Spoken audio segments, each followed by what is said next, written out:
রাসূল সাল্লাল্লাহু আলাইহি ওয়াসাল্লাম বলেন, আরাফার দিনের রোজা আমি এটা মনে করি আল্লাহ পাক রব্বুল আলামিন এই একটা রোজা রাখার পরিবর্তে 1 বছর আগের এবং 1 বছর পরের গুনাহের কাফারা হয়ে যাবে।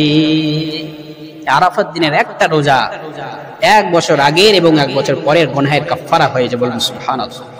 তাহলে কত গুরুত্ব এই রোজাটার, কত গুরুত্ব আরাফাত দিনের রোজা। এজন্য চেষ্টা করবেন আরাফাত দিনের রোজা রাখা। আল্লাহ পাক রব্বুল আলামিন বলেন, إن عدة الشهور عند الله 12 شهرا في كتاب الله يوم خلق السماوات والأرض منها 4 حرم। আল্লাহ পাক রব্বুল আলামিন দুনিয়ার শুরু থেকে নিয়েই তিনি বছরের হিসাবকে 12 মাসে বিভক্ত করে দিয়েছেন এবং তিনি বলছেন মিনহা আরবাআতুন হুরুম, এবং 12 মাসের মধ্যে 4টে মাসকে মহা সম্মানিত মাস আমি বানিয়ে দিয়েছি। দুনিয়ার শুরু থেকেই তিনি কি করেছেন? বছরের হিসাবকে তিনি 12 মাসে বিভক্ত করেছেন এবং 12 মাসের মধ্যে 4টে মাস মহা সম্মানিত মাস। সেই 4টে মাস কি? ধারাবাহিকভাবে 3টে মাস।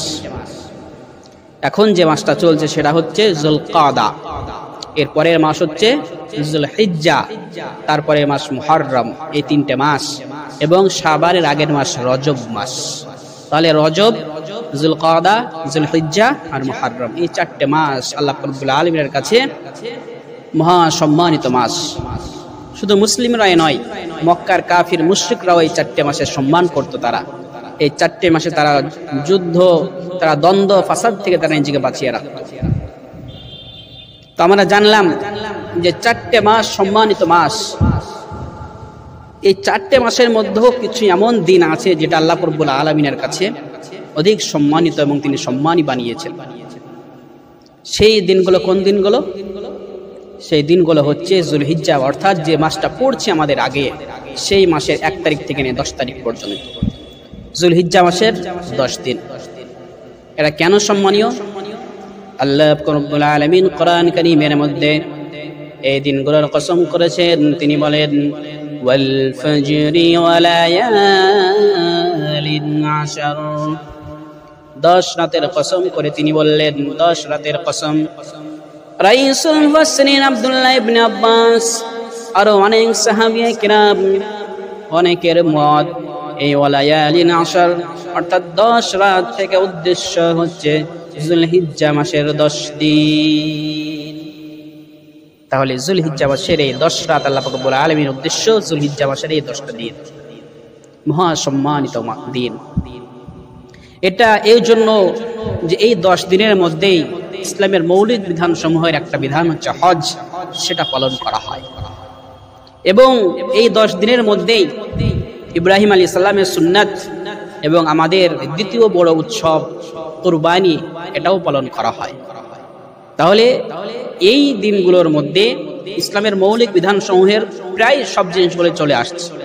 যেমন আমরা নামাজ পড়ছি, নামাজ পড়ি, মৌলিক বিধান সমূহ নামাজ, হজ, কুরবানি এবং রাসূল সাল্লাল্লাহু আলাইহি ওয়াসাল্লাম এই 10 দিনের মধ্যে রোজাও তিনি রেখেছেন। তাহলে মৌলিক জিনিসগুলো এই 10 দিনে আসছে, এই জন্য এই 10 দিনের গুরুত্বটা খুবই বেশি।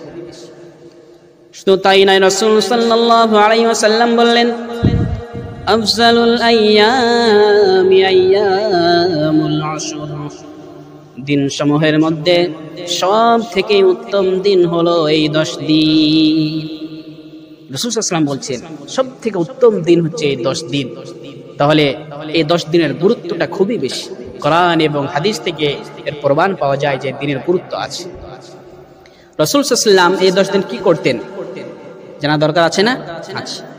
রাসূল সাল্লাল্লাহু আলাইহি ওয়াসাল্লাম যখন শুরু হতো যুলহিজ্জা মাস, তখন তিনি যে কাজটা করতেন, কানা রাসূলুল্লাহ সাল্লাল্লাহু আলাইহি ওয়াসাল্লাম ইয়াসুমু 9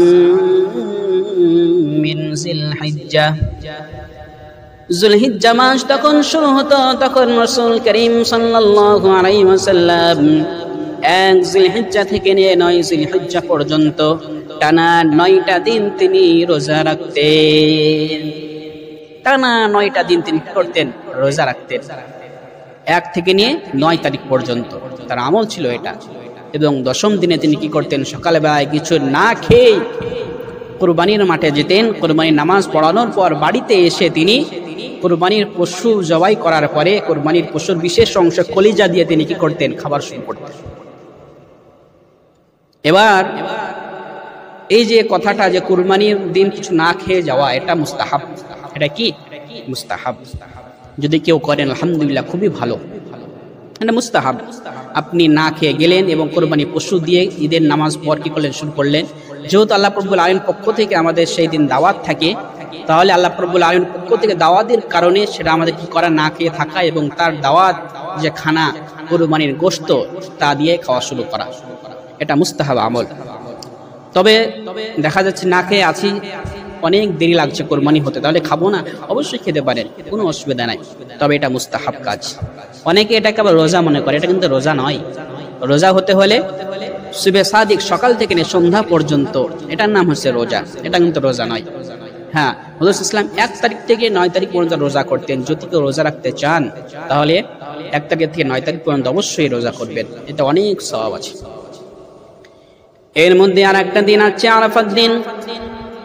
আরাফাত দিন সম্বন্ধে রাসূল করিম সাল্লাল্লাহু আলাইহি ওয়াসাল্লাম বলছেন, ক্বালা রাসূলুল্লাহ সাল্লাল্লাহু আলাইহি ওয়াসাল্লাম, সিয়ামু আরাফাতা ইন্নী আহতাসিবু আলাল্লাহ আন ইউকাফিরা সানাতাল্লাতী ক্বাবলা ওয়াল্লাতী বা'দা। রাসূল সাল্লাল্লাহু আলাইহি ওয়াসাল্লাম বলেন, আরাফার দিনের রোজা আমি এটা মনে করি আল্লাহ পাক রব্বুল আলামিন এই একটা রোজা রাখার পরিবর্তে 1 বছর আগের এবং 1 বছর পরের গুনাহের কাফারা হয়ে যাবে। আরাফাত দিনের একটা রোজা 1 বছর আগের এবং 1 বছর পরের গুনাহের কাফারা হয়ে যাবে। বলুন সুবহানাল্লাহ। তাহলে কত গুরুত্ব এই রোজাটার, কত গুরুত্ব আরাফাত দিনের রোজা। এজন্য চেষ্টা করবেন আরাফাত দিনের রোজা রাখা। তবে একটা ঝামেলা আছে এখানে। আরাফাত দিন মক্কায় যেদিন আরাফাত দিন, সেদিন আমাদের এখানে 8 জিলহিজ্জা। তাহলে মানুষ প্রশ্ন করে, হুজুর 8 আরাফাত দিন কোনটা, 8 জিলহিজ্জা না 9 জিলহিজ্জা? তাহলে ওলামায়ে কেরামদের দুটো মত। কেউ কেউ বলেছেন যে হাজিরা যেই দিন আরাফাত দিন পালন করবে সেই দিনে আমাদের রোজা রাখতে হবে, সেই দিন আরাফাত দিন। আর কারো কারো মতে আমাদের এখানে যেখানে অবস্থান করব সেখানে যেই দিন 9 জিলহিজ্জা হবে সেই দিন আরাফাত দিন। তবে সব থেকে ভালো সমাধান হচ্ছে 8 তারিখ এবং 9 তারিখ দুটো রোজা রাখলে এই ঝামেলাটা আর থাকবে না। চেষ্টা করব 8 তারিখ এবং 9 তারিখ রোজা রাখার। তাহলে যুলহিজ্জার প্রথম কাজ আমাদের কি, আমল কি? রোজা রাখা। রোজা রাখবো আমরা। সব প্রথম কাজ কি? রোজা রাখা। দ্বিতীয় কাজ হচ্ছে রাসূল করিম সাল্লাল্লাহু আলাইহি ওয়াসাল্লাম বলেন, আকসারু ফীহিন্না মিনাত তাহলিল ওয়াত তাকবীর ওয়াত তাহমিদ। রাসূল করিম সাল্লাল্লাহু আলাইহি ওয়াসাল্লাম বলছেন, বেশি বেশি তাকবীর পড়া, তাহলিল পড়া এবং তাহমিদ পড়া। বেশি বেশি করে তাহলিল লা ইলাহা ইল্লাল্লাহ, তাকবীর আল্লাহু আকবার, তাহমিদ আলহামদুলিল্লাহ পড়া, বেশি বেশি জিকির করা, বেশি বেশি এগুলো পড়া, এগুলো আমরা বেশি বেশি আমল করব। তৃতীয় আমল বেশি বেশি ইস্তেগফার করা। দিনে কমসে কম 100 বার আস্তাগফিরুল্লাহ রাব্বি মিন কুল্লি যামবি ওয়া আতুবু ইলাইহি। তৃতীয় আমল। চতুর্থ আমল রাসূল করিম সাল্লাল্লাহু আলাইহি ওয়াসাল্লাম বলছেন, ইযা রাআইতুম হিলাল যিল হিজ্জা ওয়া আরাদা আহাদুকুম আন ইযহিয়া ফালইমসিক মিন শা'রিহি ওয়া আযফারি। রাসূল করিম সাল্লাল্লাহু আলাইহি ওয়াসাল্লাম বলেন, যখন তোমরা জিলহিজ্জা মাসের চাঁদ দেখতে পাবে আর তোমাদের মধ্যে কেউ কোরবানি করার নিয়াত করবে, কোরবানি করার ইরাদা করবে, সে যেন নিজের চুল এবং নিজের নখ আর না কাটে। যখন জিলহিজ্জা মাসের চাঁদ দেখবে আর যে কোরবানি করার ইচ্ছা করবে সে যেন কি করে, চুল এবং নখ না কাটে। এটা রাসূল সাল্লাল্লাহু আলাইহি ওয়াসাল্লাম বললেন। তাহলে আমাদের কাজ হবে চাঁদ হওয়ার আগে কি করা, চুল নখ কেটে ফেলা। এটা কিন্তু ফরজ বা ওয়াজিব নয়, আপনি করবেন, এটা আলহামদুলিল্লাহ খুবই ভালো, করার চেষ্টা করব আমরা সবাই। কিন্তু প্রয়োজন হলে পরে অবশ্যই কাটতে হবে, কিন্তু এটা করা ভালো। আগে থেকেই আমি চুল নখ কেটে একদম রেডি হয়ে যাব। আর এটার আরেকটা দিক হচ্ছে যে হাজী সাহেবদের, আপনারা জানেন যে হাজী সাহেবদের কিন্তু চুল নখ কাটার কোনো অনুমতি নাই, আছে নাই?